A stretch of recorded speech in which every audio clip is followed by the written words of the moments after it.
Hello everyone, स्वागत है आपके अपने YouTube channel online GK GS classes में। आज की यह क्लास जो है क्लास 12 हिंदी के काव्य खंड का 7वां चैप्टर जिसका नाम है पुत्र वियोग, उसी के सब्जेक्टिव क्वेश्चन आंसर को करेंगे और आपकी अपनी भाषा में करेंगे, जिससे ना ही आपको दोबारा रटना पड़े और ना ही दोबारा इस वीडियो को देखना पड़े। तो चलिए शुरू करते हैं। तो आज इस चैप्टर का पहला क्वेश्चन आप देखेंगे तो आपको लगेगा कि सर इतना क्वेश्चन आसान भी पूछता है। देखिए क्वेश्चन का है, कवित्री का खिलौना क्या है? तो कवित्री का खिलौना उसका पुत्र है, हो गया आंसर, उसका बेटा ही उसका खिलौना है कि नहीं। सेकंड क्वेश्चन, कवित्री स्वयं को असहाय और विवश क्यों कहती है? कवित्री स्वयं को जो है असहाय और विवश इसलिए कहती है क्योंकि उसका पुत्र जो है असमय मृत्यु का शिकार हो गया है, जिसको बड़े लाड प्यार से जिसने पाली थी कवित्री, अब वो जो है इस दुनिया में नहीं रहा तो अपने आप को असहाय और विवश महसूस करती है कि नहीं। अब देखिए थर्ड नंबर क्वेश्चन, पुत्र के लिए माँ क्या क्या करती है? आपको मालूम है इस सब क्वेश्चन के आंसर बताने वाला है। पुत्र के लिए माँ क्या करती है? तो पुत्र के लिए माँ जो है भोजन पकाती है, पुत्र को जो है थपकी दे दे कर सुलाती है, पुत्र को लोरियां सुनाती है, पुत्र के लिए पूजा अर्चना करती है, पुत्र के लिए कितना दिन तक भूखले रह जाती है, रात में सोती नहीं है, इतना कुछ करती है पुत्र के लिए। आपको मालूम है सर ये सब, है कि नहीं? आइए नेक्स्ट क्वेश्चन देखते हैं। अर्थ स्पष्ट करें। आज दिशाएं भी हंसती है उल्लास विश्व पर छाया, मेरा खोया हुआ खिलौना अब तक मेरे पास न आया। आज चारों दिशाओं में जो है खुशियां है, पूरा विश्व जो है खुशी मना रहा है, लेकिन मेरा जो खोया हुआ खिलौना है, जो मेरा पुत्र जो असमय मृत्यु का शिकार हो गया है, वो अब तक मेरे पास नहीं आया है। तो ये विश्व जो खुशियां मना रही है उससे हमको क्या फायदा, है कि नहीं? का इसका जो है तो लिखेंगे अर्थ स्पष्ट करेला है, लिखेंगे प्रस्तुत पंक्तियां जो है सुभद्रा कुमारी चौहान द्वारा लिखित कविता पुत्र वियोग से लिया गया है, जिसमें कवित्री यह कहती हैं कि आज चारों दिशाओं में खुशियां मनाया जा रहा है, पूरा विश्व जो है खुश है, लेकिन मेरा खोया हुआ खिलौना, मेरा जो पुत्र है जो असमय मृत्यु का शिकार हो गया है, वो अभी तक मेरे पास लौटकर नहीं आया है। तो ये खुशी मेरे किस काम की है?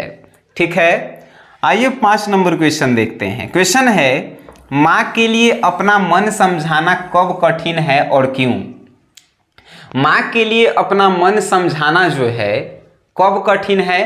तो जब उसके पुत्र का मृत्यु हो जाता है, और असमय मृत्यु मतलब कि बच्चा में ही उसका मृत्यु हो जाता है, इसलिए जो है पुत्र को माँ को अपने आप को समझाना कठिन है। क्यों समझाना कठिन है? क्योंकि उस माँ ने उस बच्चे को 9 महीना अपने पेट में पाला, उसके बाद जब जन्म हुआ तो उसको जो है अपने से ज़्यादा ख्याल रखी, और उसका अगर मृत्यु हो जाए तो अपने आप को माँ जो है कैसे समझा सकती है? यही आंसर है। ठीक है, अब जो है 6 नंबर आप देखेंगे, पुत्र को छौना कहने में क्या भाव छुपा है, उसे उद्घाटित करें। छौना मतलब क्या होता है? हिरन का बच्चा होता है। छौना मीन्स हिरन का बच्चा।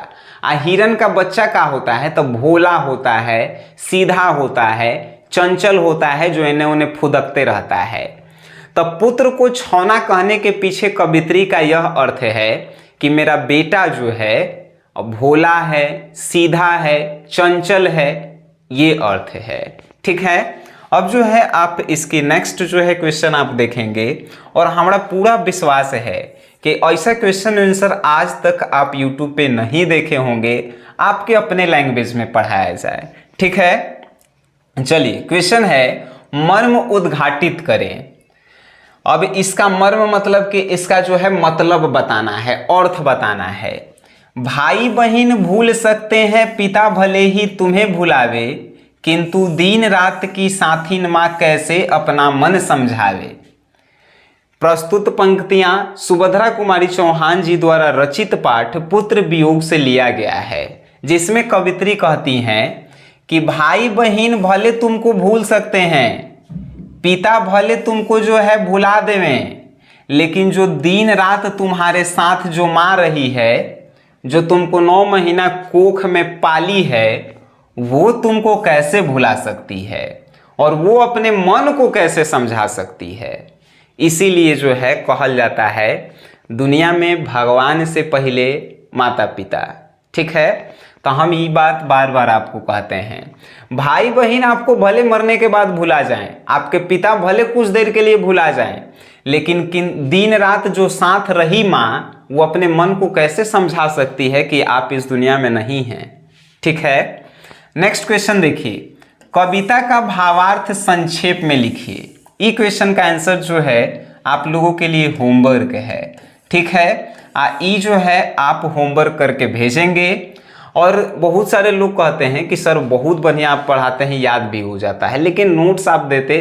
अरे यार, नोट्स के लिए आपके लिए आपका एक वो एप्लीकेशन बनाया गया है जिसका नाम है SGS क्लासेस।